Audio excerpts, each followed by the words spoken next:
Okay, we have a problem. Guns, guns, guns in the United States of America. And let's stop with all this hyperbolic language about people trying to take your guns away from you. That's not happening. As a matter of fact, gun sales increase under Democratic presidents as opposed to Republican presidents.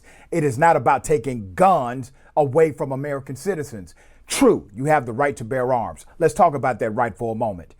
In places like Texas and other Republican states, they have passed new laws called constitutional carry. What does that mean? Constitutional carry means because your right to bear arms is codified in the United States Constitution, then the state government nor the federal government should be in place to make you have a prerequisite in order to bear arms. No license, no permit. That's what constitutional carry means. So what they're saying is that because it is a constitutional right to bear arms, you do not need any registration, any prerequisite permit to exercise that right. Okay, let's follow the linear logic here.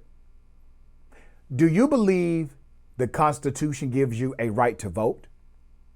If you believe the Constitution gives you a right to vote, why would you think that you should have to register to vote?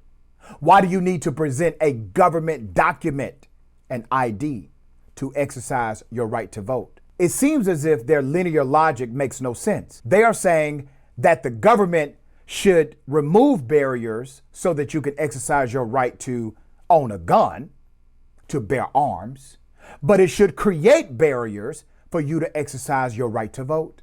You see, this is not about bearing arms at all.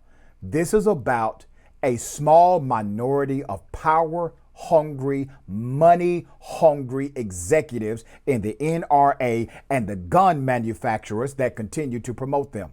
Remember, the vast majority of Americans are actually for universal background checks. The vast majority of NRA members are for universal background checks, but the vast majority of Republicans who are in power to enact common sense legislation, they are not. Most Americans are actually for common sense red flag restrictions to gun ownership, to purchasing a weapon. However, the elite manufacturers, the executives, are not. Do you realize that America makes up 4.4% of the global population? That's it, under 5%. But America owns 42% of all guns on the planet Earth. Starting from 1966, 31% of mass shooters were right here in the United States of America. Adjusted for population, only Yemen in some years has a higher mass shooter rate. There's more. While many will say this is about mental health, we need more mental health services. And in context, I agree. We need a better mental health system. But to say that America's gun culture and mass shooter problem and gun problem is associated with mental health only is really a cop-out, and the facts say otherwise. Let's be very clear. If mental health was the difference maker in the United States of America as it relates to these mass shootings, that means that the United States of America would have a higher mental health crisis per capita than other nations on the planet. That is simply not true. If mental health made the difference, then the data would show that Americans have far more mental health problems than other countries as it relates to mass shootings, but it does not.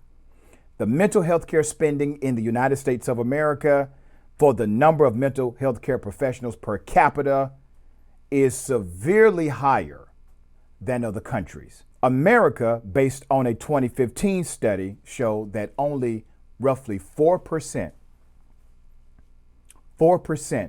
of shootings in the United States can be attributed to actual mental health disorders. Where are we as a nation? What games are we playing with policy? It is clear cut. We need an answer. We need a solution. This is the time to talk about policy. This is the time to make it political. And for those on the right who continue to say in moments like this, in crisis like this is not the time to make it political. Damn it, this is the exact time to make it political. These individuals were elected to create policy to solve problems for us. That's why we elected them. It's like a plumber looking at a massive plumbing issue and saying, well, that's a bad plumbing issue, but right now is not the time to do any plumbing. That's what you do.